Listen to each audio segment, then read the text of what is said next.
AP రాజధానిని అమరావతిని వేశ్యల రాజధాని అంటూ సాక్షి టీవీలో డిబేట్ పెట్టిన వ్యవహారంలో అరెస్ట్ అయి రిమాండ్పై ఉన్న సీనియర్ జర్నలిస్ట్ కొమ్మినేని శ్రీనివాసరావుకు ఇవాళ సుప్రీంకోర్టు ఊరటనిచ్చింది. ఆయన్ను విడుదల చేసేలా ట్రయల్ కోర్టుకు ఆదేశాలు జారీ చేసింది. దీంతో ఆయన ఇవాళ విడుదల కాబోతున్నారు. ఈ నేపథ్యంలో వైసీపీ అధినేత సాక్షి టీవీ యాజమాని కూడా అయిన వైఎస్ జగన్ సుప్రీం తీర్పుపై స్పందించారు. సీనియర్ జర్నలిస్ట్ కొమ్మినేని శ్రీనివాసరావును వెంటనే విడుదల చేయాలంటూ సుప్రీంకోర్టు ఆదేశాలు చంద్రబాబుకు పెద్ద చెంప చెట్టు అని వైఎస్ జగన్ తెలిపారు. నిరంకుశంగా అప్రజాస్వామికంగా అరాచకంగా వ్యవహరిస్తున్న చంద్రబాబుకు గట్టిగా బుద్ధి చెప్పిందన్నారు. ప్రాథమిక హక్కులకు స్వేచ్ఛకు ఈ అరెస్టు తీవ్ర భంగకరమని కోర్టు చెప్పడం ఉదాహరణమన్నారు. దీంతో పాటు అసలు కొమ్మినేని అరెస్టు ఎందుకు జరిగిందో కూడా జగన్ చెప్పారు. అమరావతి నిర్మాణం పేరిట వేల కోట్ల అవినీతి నుంచి, తన పాలనా వైఫల్యాల నుంచి, క్షీణించిన లా అండ్ ఆర్డర్ పరిస్థితులపై తీవ్రంగా చర్చ జరుగుతున్న నేపథ్యంలో ప్రజల దృష్టిని మళ్లించడానికి తన ఎల్లో ముఠాతో కలిసి చంద్రబాబు కృత్రిమ వినాదాన్ని సృష్టించారని జగన్ ఆరోపించారు. అబద్ధాలు, మోసాలతో కూడిన పాలన నుంచి మళ్లించడానికి తాను చేయని వ్యాఖ్యలను కొమ్మినేని గారికి ఆపాదించి దాని చుట్టూ తన ఎల్లో గ్యాంగ్ ద్వారా పథకం ప్రకారం విష ప్రచారం చేయించారన్నారు. వాటిని పట్టుకుని రాష్ట్ర వ్యాప్తంగా రౌడీజం చేశారని, ఆస్తులను ధ్వంసం చేశారని విమర్శించారు.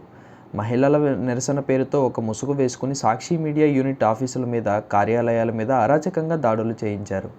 మీడియా స్వేచ్ఛను, ప్రజాస్వామ్యాన్ని కాలరాశారని జగన్ ఆరోపించారు. చంద్రబాబు తన తప్పును తెలుసుకోకుండా ఇంకా ఈ వ్యాఖ్యలను వైఎస్ఆర్ కాంగ్రెస్ పార్టీకి, సాక్షి మీడియాకు ఆపాదిస్తూ జుగుప్సాకరంగా నిన్న మాట్లాడడంతోనే ఆయన రాజకీయ లబ్ధి కోసం ఈ కుట్ర పన్నారని అర్థమవుతుందన్నారు.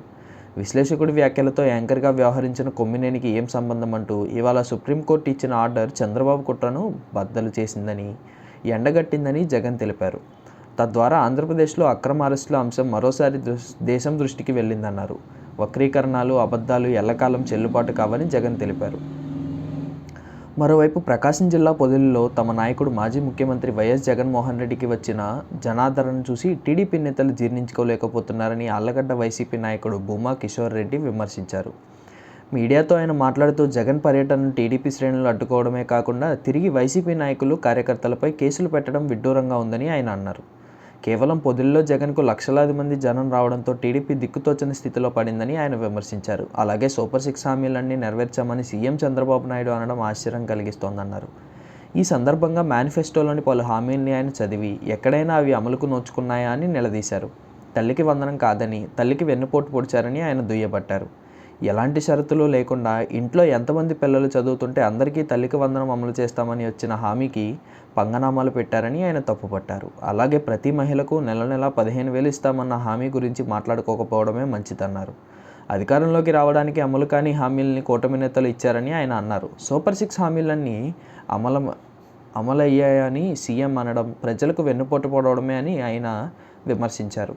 స్వయం ఉపాధికి సంబంధించి లోన్లు తీసుకుంటున్న వాళ్లను కూడా ఆళ్లగడ్డ ఎమ్మెల్యే అనుచరులు బెదిరిస్తున్నారని ఆయన ఆరోపించారు. బతకడానికి రోడ్లపై టీ దుకాణాలు, ఇతరత్రా బండ్లు పెట్టుకుంటున్న వాళ్లను ట్రేడ్ లైసెన్సులు లేవంటూ వేధిస్తున్నారని తన దృష్టికి వచ్చిందని ఆయన మండిపడ్డారు. ఇలాంటి ప్రజా వ్యతిరేకత విధానాల్ని ఆళ్లగడ్డ టీడీపీ నేతలు విడనాడాలని ఆయన డిమాండ్ చేశారు. ఇప్పటికైనా ప్రజలకు ఇచ్చిన హామీలను నెరవేర్చాలని ఆయన కోరారు.